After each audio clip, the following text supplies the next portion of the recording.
Hello, everyone. Welcome back to Proclaim Liberty, and this is Show Me the Truth. We are here talking about the Trump comment that said this is going to be a death blow to the Republican Party.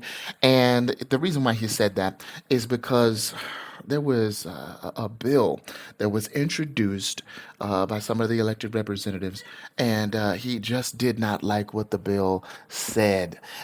They have a border deal going on, and the bill has all these other things in it. Well, there were some people that smelled what was in it and said, "We do not like it. Let's hear more from the horse's mouth itself." Trump now is doubling down on that criticism of the deal. He's out with a new statement this morning, writing on Truth Social. This bill is a great gift to the Democrats and a death wish for the Republican Party. It takes the horrible job the Democrats have done on immigration and the border, absolves them, and puts it all squarely on the shoulders of Republicans. We need a separate border and immigration bill. It should not be tied to foreign aid in any way, shape, or form. Now, isn't that something that we keep on introducing bills? We keep on introducing bills. Won't somebody introduce the doctrine of nullification? How about that? How about just saying no? How about the states, since it's the states that created the federal government and not the other way around, right? How about the states say, you know what, we're just not going to do what the federal government wants because it's unconstitutional, it's illegal. It doesn't make sense for our country. We can't afford it. And you know what? We're not going to do that. That's why we need strong state legislators. Let's continue. Writes the 45th president. Already, 24 senators are opposed to this deal. 21 Republicans, 2 Democrats, and Bernie Sanders as well coming out against the bill. It would take 41 no votes to kill this bill. Joining me right now is Wisconsin Congressman Scott Fitzgerald, member of the House Judiciary Committee. Congressman, good to see you. What are your thoughts on this bill? Yeah, I think Senator Lankford was given a difficult task, and that was to try and negotiate a moderate bill in the U.S. Senate that was somehow going to make its way through the House of Representatives. I mean, now you look back on it, and there was no way that they were going to be able to develop a compromise bill that was going to achieve all these individual goals that had been set. And it's just been a disaster. Last night in the whip meeting, it was very clear that this is something that possibly doesn't make it out of the Senate, like you said, and is dead on arrival over in the House. What were the main complaints in the whip meeting? I think most of the people were focused on, more money for the NGOs. That is a sore spot for all of us who have watched this, and you've been to the border many times, when you see individuals with a brown envelope underneath their arm and a major municipality with. Now, did he say NGOs? If you look at what happened in Ukraine in 2014, didn't an NGO, wasn't that responsible for all the upheaval over there? But anyway, I digress. In the states listed there, the NGOs fund the trip over to the Houston airport if you're in McAllen, like I was when I saw this. And then these illegals are boarding airplanes, unable to speak a word of English, and then simply flown all over the United States. That's all being done by the NGOs. Now, we're supposed to sign off on a bill that puts more resources in that area. It's infuriating. Now, what about this issue over the 5,000 people? You can't do anything until 5,000 people come in.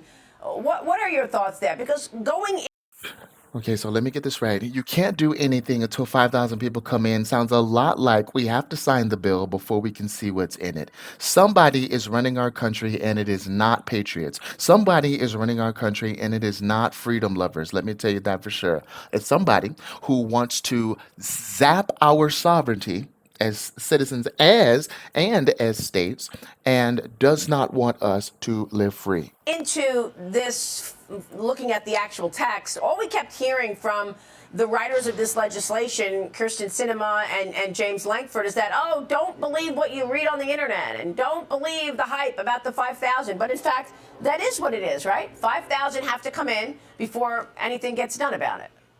Yeah, it's even worse, I think. It's a rolling total of 5,000.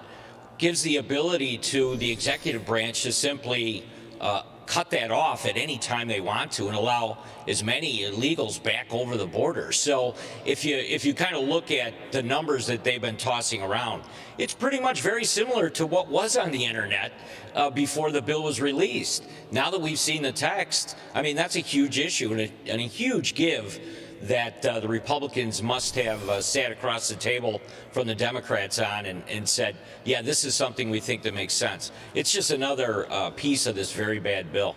So all of these senators who are pushing this bill, where are they on the impeachment of Alejandro Mayorkas? Because the Department of Homeland Security Secretary is attempting to use this Senate deal to blame Congress for the border crisis. Is he not? He posted this on X. The bill will address the border challenge after decades of congressional inaction.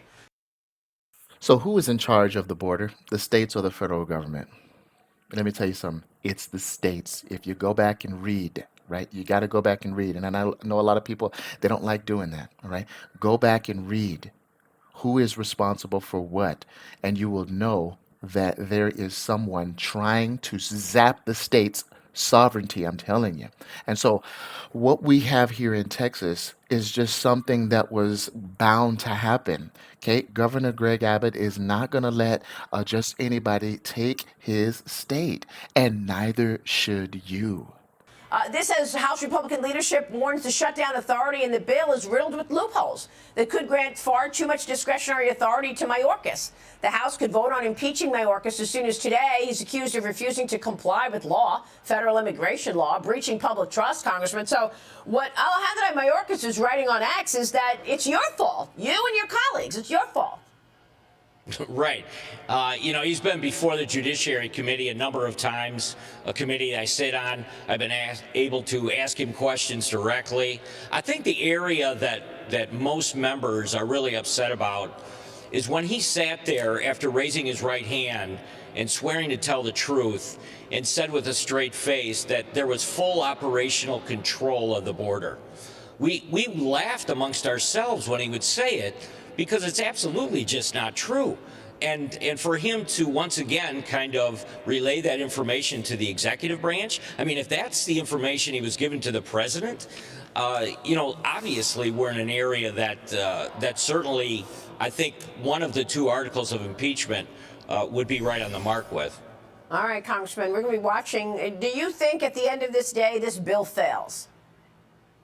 Yeah, I think, like the speaker said, I think it's dead on arrival over in the House, and as a result of that, it's not going to get the momentum that it probably needs over in the Senate. All right, Congressman, we'll be watching all of this. Great to have you this morning. Thank you, sir. And there you have it, folks. You see what's happening?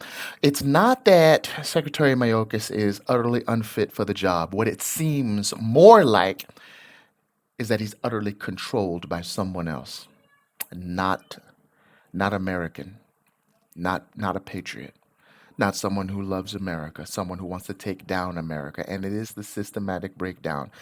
This is when we look to the insiders, right? I'm not going to name names, but the companies, right? The entities, World Health Organization. We look at the United Nations. We look at the World Economic Forum. We look at what they're doing, and we look at what their goal is, and we look at what their man, Mr. Schwab, and the other ones are saying.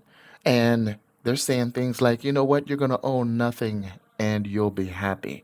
They're talking about eating crickets and eating bugs and all of this. And how that Klaus even said something like, you are actually, I can go inside of a country and I can penetrate the cabinets. And he's talking about the government structures, penetrate the cabinets of these countries. And he was saying it so excitedly, right? Especially for him, very excitedly. And so you wonder, wait a minute, penetrate the cabinets. He's trying to usurp and subvert the authority of those sovereign nations. But we're not going to let him. Folks, let me know what you think about that, right? Give me some feedback, give me some comments. Love you. God bless you.